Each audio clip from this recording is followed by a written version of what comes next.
Greetings, everyone. Be greeted today. I just love to be in your presence and just to have a good time with you all wherever you are connecting from. This is Sister Megs from Families Empowered. And as we always say, that stronger families start right here at Families Empowered. You are welcome.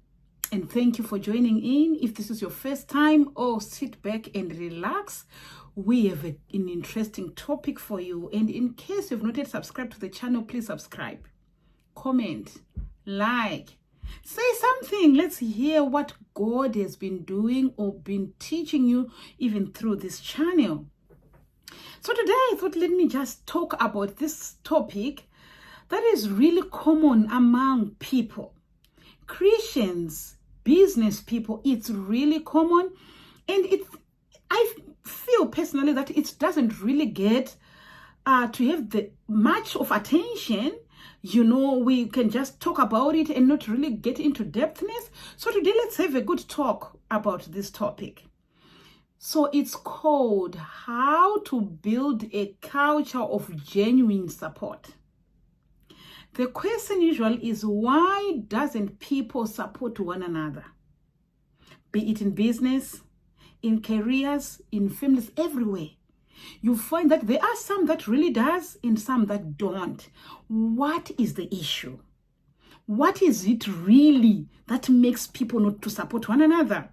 Have you ever noticed how people personally are often the last to support your business, recommend your work, or even celebrate your wins?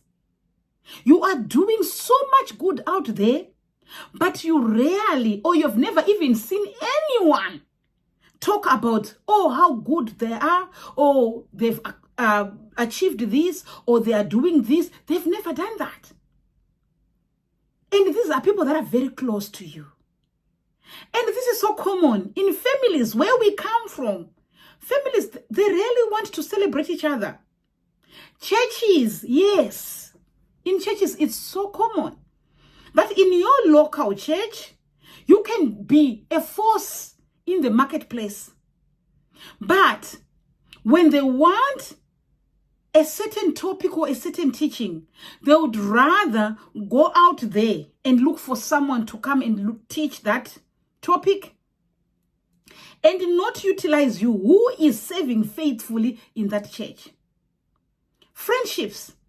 Your people that you call your best friends, they don't recommend you. They don't even talk about what you do to other people. But if someone else advertise themselves on social media or anyway, they will talk, they will post those people, they would even put them on their statuses, but not you. What about the communities where we come from? They know Megs grew up in this community. Megs was actually not a nobody, in quotes, a nobody, because there's no one who's a nobody. I'm just wanting to build a picture. She was a nobody. We know, she grew up here. What is it to say about Megs? They will not even talk about you, but they would rather go and talk about someone else that they've seen out there. That's the one they will talk about. And more importantly, among entrepreneurs or creatives, they will promote each other there and not you. And I began to want to understand why. Because I said to myself, surely it's not always hate. I don't think these people doesn't like you. Could it be that sometimes it's just misunderstanding, pride, insecurity, or lack of awareness? Yes. I'll give you an example about myself. So I'm a writer. I've written 8 books right now, 2 that I'm about to publish. 6, I've published them already. They are on Amazon. They're out there. They've been printed. When I first wrote my initial book, I was excited.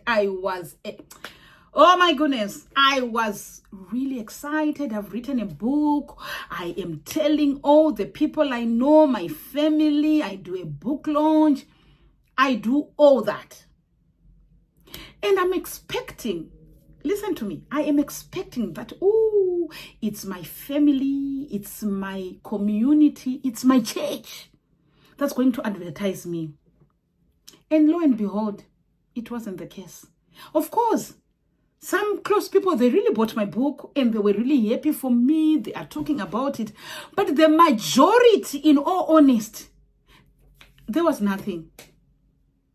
I remember taking my book to my pastors, taking my book to people like the leaders in my church. I have written this book, I'm giving it away and all those things. But I am promising you, when there were people or visiting people that were actually coming to our church, they would be on the pulpit. They're advertising. Please support this person. They've written a book. Please buy their book. They are all over that person. But I am here, a child of this church, who have grown in this church, whom you saw from nothing, who has become a writer, who has written a book, that other people are even calling on their shows on radio to talk about the book. But you, my community, you, my church, you've never even taken time. That happens. So the question was, Megs, are you going to be offended? Are you going to think that these people hate you?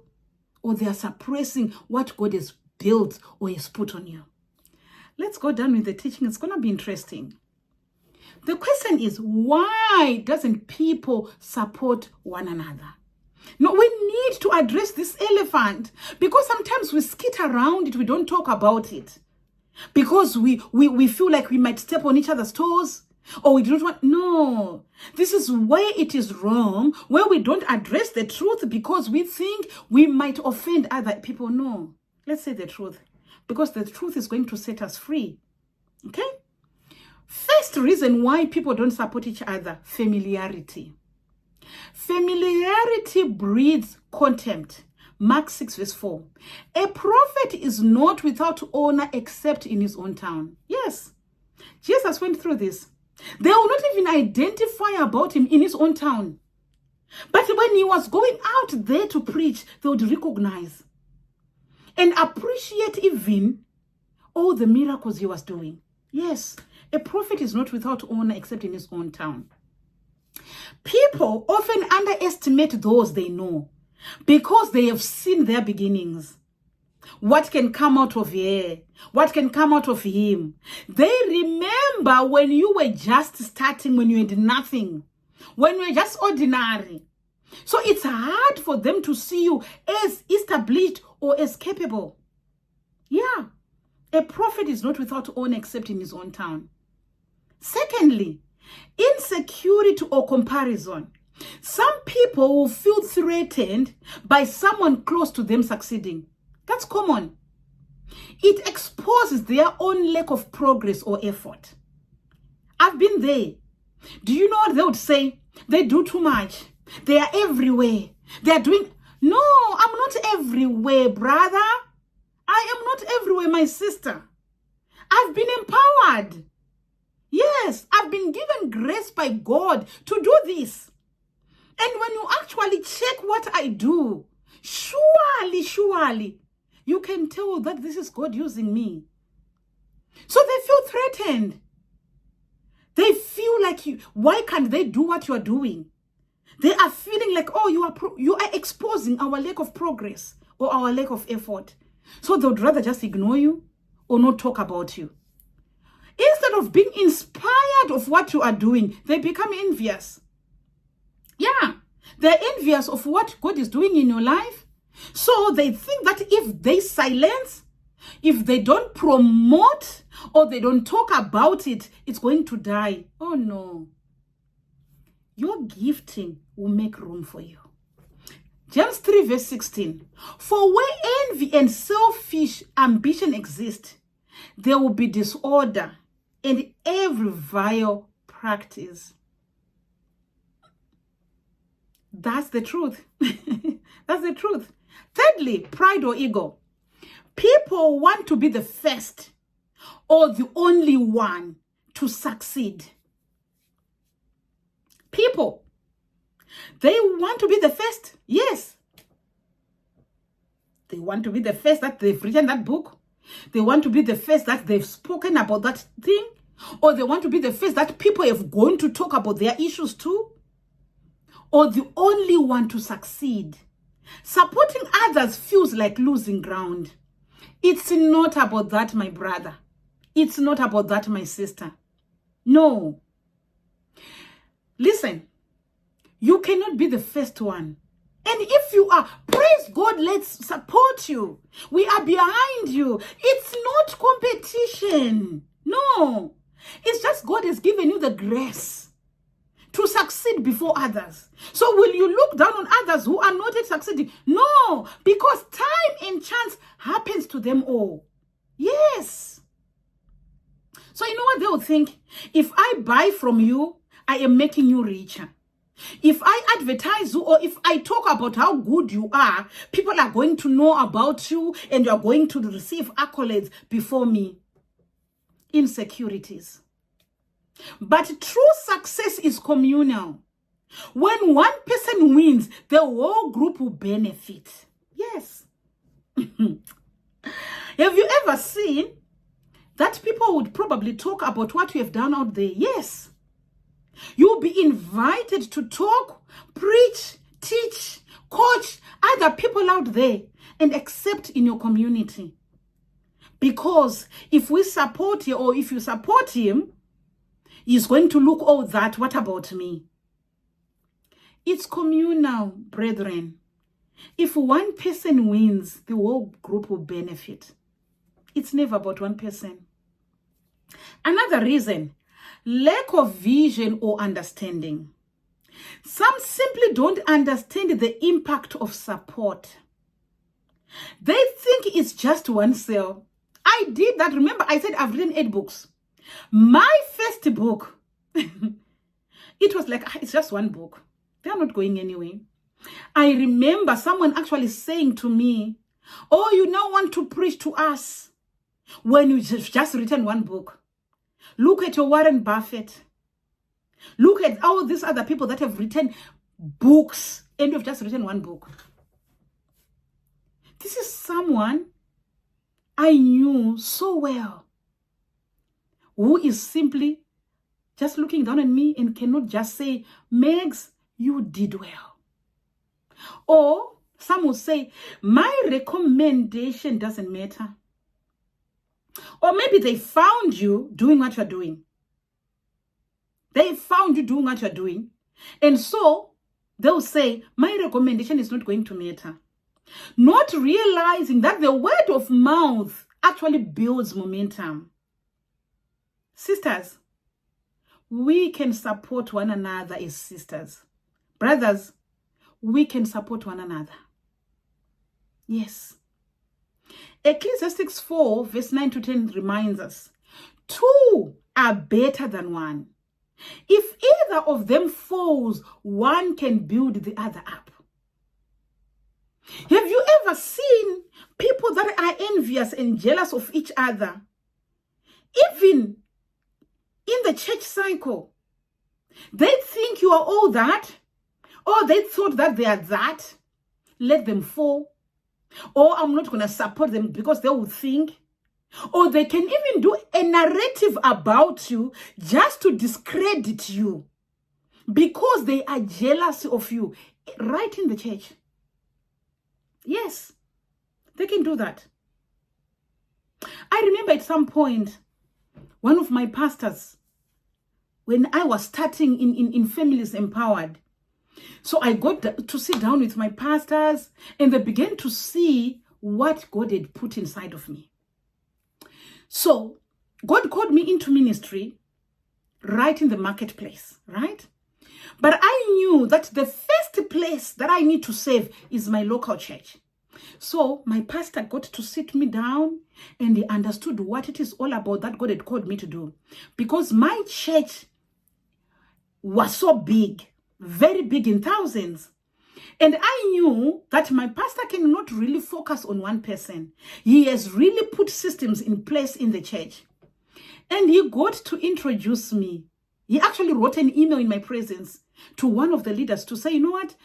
I need you to utilize Megs in this area. She is really great. She's doing this. Why don't we utilize her in this church?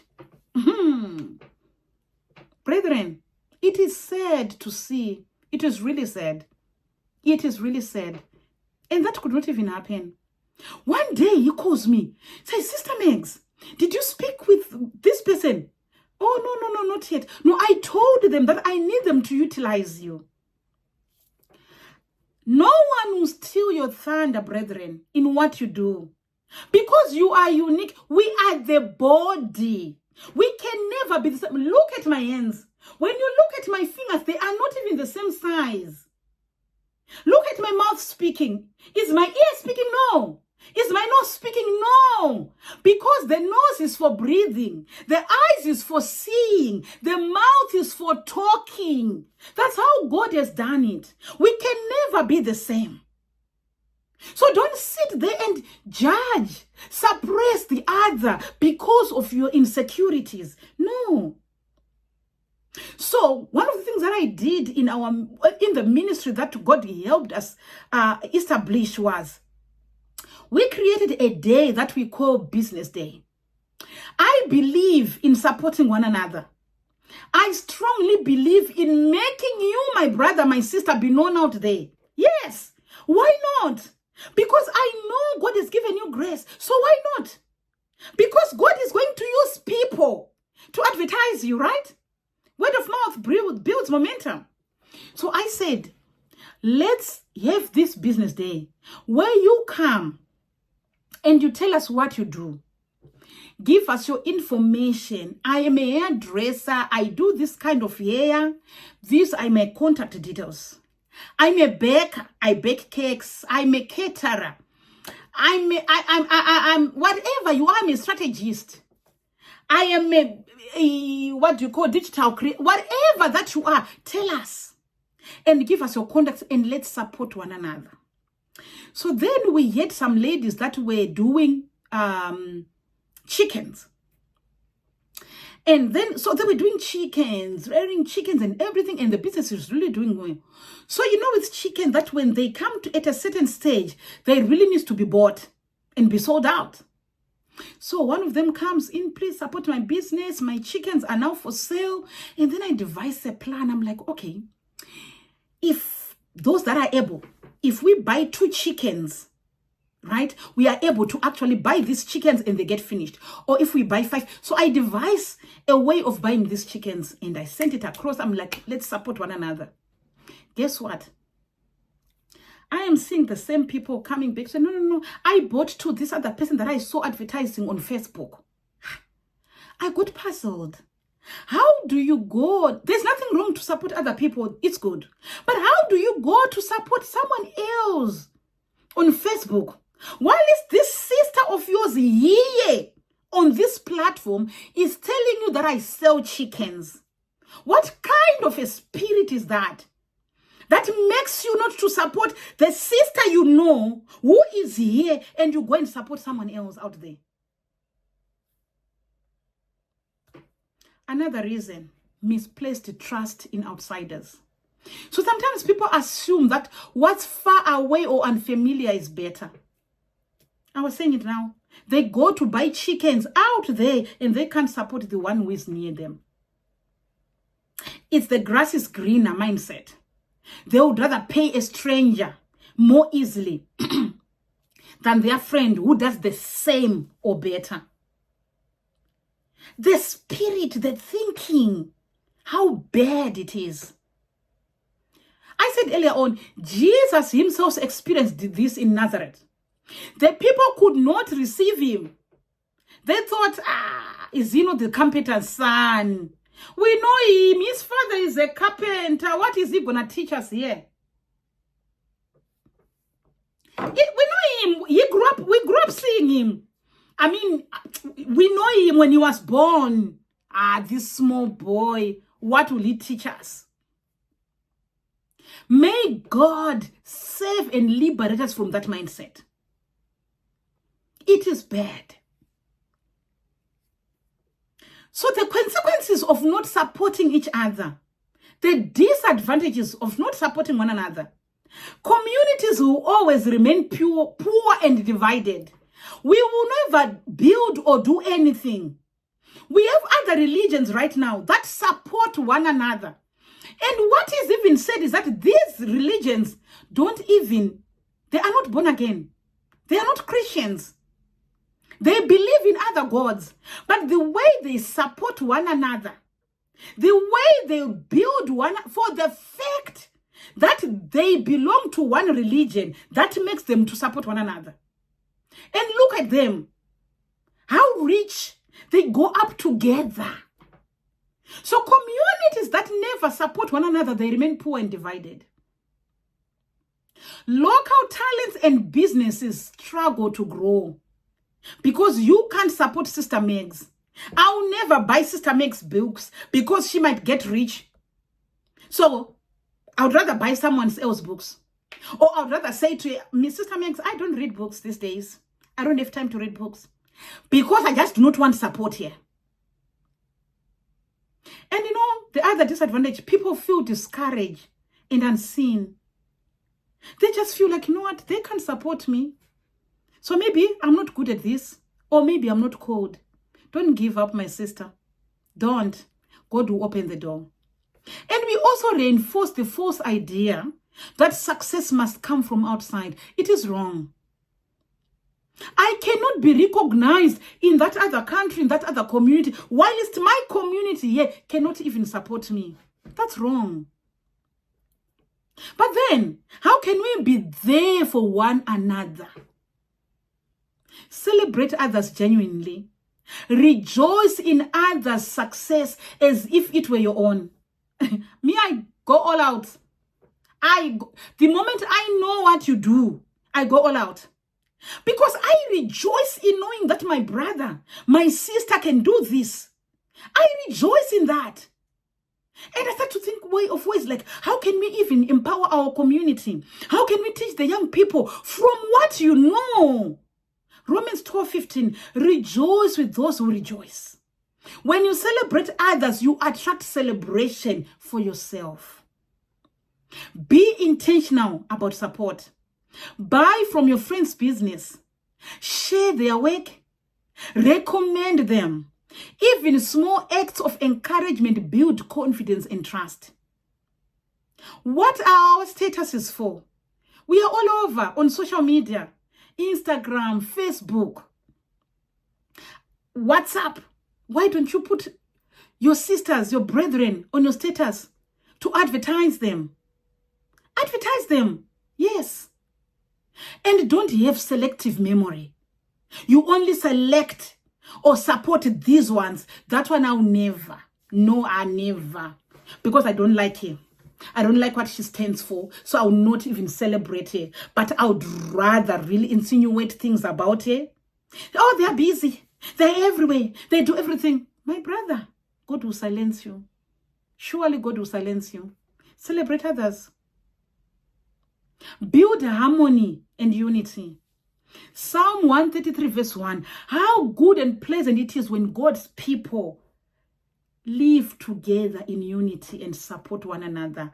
Harmony creates strength. Unity opens doors that isolation cannot.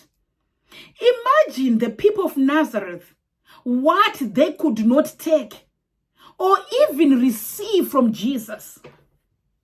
The kind of miracles he was doing out there that they were missing because they could not support Jesus. They thought he was a carpenter's son. What good will come out of him? And there he was, healing the sick, rising the dead. You are busy looking down at Jesus, the carpenter's son, as carpentry is a wrong profession or is nothing. Understand kingdom economics. God's economy thrives on seed time and harvesting. Get that and get it right. God's economy thrives on seed time and harvest. When you sow, you are supporting. You reap it in unexpected ways. Give opportunities to others. Giving opportunity to others is a form of kingdom sowing. Yes. Giving opportunity to others is a form of kingdom sowing. Kingdom sowing. Pray for a supportive heart. Maybe you're out there and you're saying, oh, Sister Megs, I actually want to support others. But there's this potato that simply sits on my throat when I want to say, oh, Sister Megs can do this. Or when I want, no, Brother Thomas is good at this. And this tomato sits on my throat and I find I can't talk. Pray for a supportive heart. Ask God to remove the jealousy, the pride, and the comparison. Oh, comparison is a thief of time. You always want to compare. No, but Rosie can do better than Megs. Oh, no, but Rose is really compassionate than Megs. No. Sylvia can really speak better than Thomas. So no, let's go with Thomas. I like Thomas' spirit. May God remove that pride, that comparison, that jealousy, that potato that sits on your throat. It will choke the life out of you. Yes. Pray for eyes that see others. Potential and hands that uplift. Yes. You see potential in others, the hands that uplift. Let me tell you what happens sometimes. You might sit there and say, no, Sister Megs, I support my local community. I support my church people. I do all these things. Good. But there is that other one that you are not supporting. Search your heart. You know them. There is that brother. Yes. That sister that you compare with others. That one that you do not want to support. And then you know what you do? You compensate by supporting others, but not that one. Search your heart. You know your heart. Am I not being honest there? You know your heart. There are some that you'd support and others you'd never, because you don't like them, because you'd rather suppress them. But others you do. So you compensate. You go like, no, I'm supporting everyone. I'm supporting my people. I'm supporting my brethren. I'm supporting my sisters. I'm supporting my siblings. But the other sibling, are you supporting him? As I close this, it's really a heart issue. It's a heart issue, brethren, that you can see talent and you nurture, you support and you uplift them. You can see someone that is good at that thing and you simply empower them. You give them opportunities. You support them for the kingdom of God, not for anything else. Imagine what our communities would look like if we all decided to cheer one another on instead of competing. If we chose encouragement over envy, collaboration over comparison, would all arise together. Yes, we would all arise together and would actually touch more lives than what we are doing right now. Galatians 6 verse 9 to 10. Let us not become weary in doing good. As we have opportunity, let us do good to all. Let us do good to all, to everyone, especially to those who belong to the family of believers. Galatians 6 verse 9 to 10. Let us, it's collective, not become weary in doing good, as we have opportunity of opening doors, recommending, empowering, mentoring, coaching. Let us do good to all people, especially to those who belong to the family of believers. God bless you.